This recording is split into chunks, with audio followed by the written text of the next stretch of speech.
Bonsoir, bienvenue dans ce 19-20, une édition commune aux antennes de France 3 Provence-Alpes et France 3 Côte d'Azur. À la une de ce samedi 26 décembre, les deux faces d'un même village. Lacoste surprend les visiteurs au cœur du Luberon. Terroir et luxe se côtoient. La gloire de mon père et Merlus, deux œuvres de Marcel Pagnol adaptées en bande dessinée. L'auteur marseillais Serge Scotto est avec nous. Il vous racontera comment mettre en bulle de tels monuments de la littérature et du cinéma. Noël est passé, mais il est toujours temps de faire plaisir et de se faire plaisir avec, par exemple, ces bandes dessinées tirées de l'œuvre de Marcel Pagnol.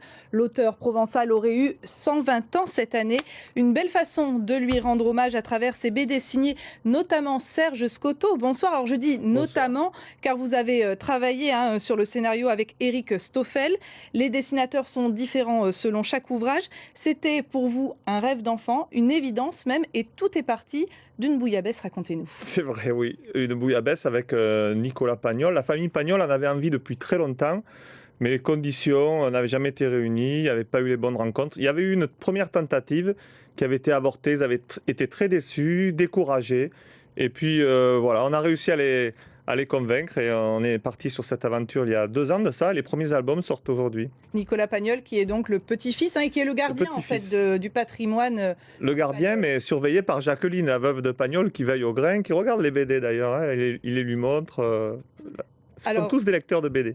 Pagnol a dit « Les mots qui ont un son noble contiennent toujours de belles images ». Alors comment fait-on pour restituer en BD et en 85 pages l'esprit Pagnol ? Alors justement, c'est une question de restituer l'esprit. C'est-à-dire qu'encore plus que d'être fidèle à la lettre, il faut être fidèle à l'esprit de Marcel Pagnol, parce qu'il est traduit dans toutes les langues. C'est quoi l'esprit Marcel Pagnol ? C'était quelqu'un de très moderne, qui a passé sa vie lui-même à s'adapter. Donc on ne fait que continuer. Il existe souvent plusieurs versions de chaque œuvre.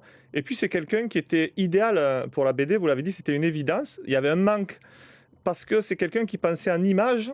C'est un homme de cinéma, il fait partie des grands inventeurs du cinéma. C'était le cinéaste préféré d'Orson Welles, par exemple, et l'idole de la nouvelle vague. Quelqu'un de très moderne, justement. Et c'était aussi un homme de dialogue, de théâtre. Et la BD, c'est de l'image et du dialogue. Et d'ailleurs, le langage de la BD, c'est le même que celui du cinéma.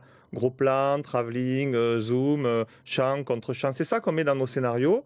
Le storyboard, ça existe en BD comme en cinéma. Et puis, la mise en page, c'est ce qui remplace la réalisation. Et au final, ce sont des cousins, le cinéma et la BD. Ça a été difficile de devoir faire des choix, de couper un petit peu dans les dialogues, justement ? Oui, parce que c'est un excellent raconteur d'histoire. Alors, c'est parfait pour la BD, mais c'est surtout un merveilleux styliste. Il y a une poésie extraordinaire dans la moindre phrase de Pagnol. Alors, c'est toujours un crève-cœur de couper. Le travail d'adaptation, c'est de lire tout ce qu'il a dit lui-même de ses œuvres, parce qu'il les a beaucoup commentées, pour sentir un peu comment il aurait fait. On essaye de lui faire plaisir. Et puis, il faut séparer ce qui va nourrir l'image et ce qui va nourrir les dialogues. Autre atmosphère, celle de Merlus. L'intrigue se déroule pendant les vacances de Noël. Pourquoi vous avez choisi cet ouvrage ? Parce que c'est l'idée qui a décidé de la collection, c'est d'adapter les œuvres complètes pour faire redécouvrir Marcel Pagnol en BD pour les nouvelles générations, mais même à ceux qui croient le connaître. On croit tous connaître Marcel Pagnol par cœur, mais on connaît quelques œuvres. Merlus, je me suis aperçu dans les dédicaces que même les Marseillais ont oublié cette histoire.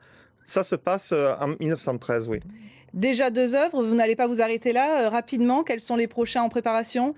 Alors, on va continuer après La gloire de mon père, Le château de ma mère, tous les souvenirs d'enfance.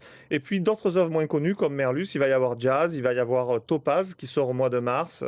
Voilà, on va faire les œuvres complètes, donc vous nous verrez pendant 10 ans. D'autres tomes à découvrir, et puis c'est noté, on vous verra pendant 10 ans. Merci Serge Scotto d'être passé nous voir. Ces bandes dessinées donc sont à retrouver aux éditions Bambou avec 2 os, collection Grand Angle.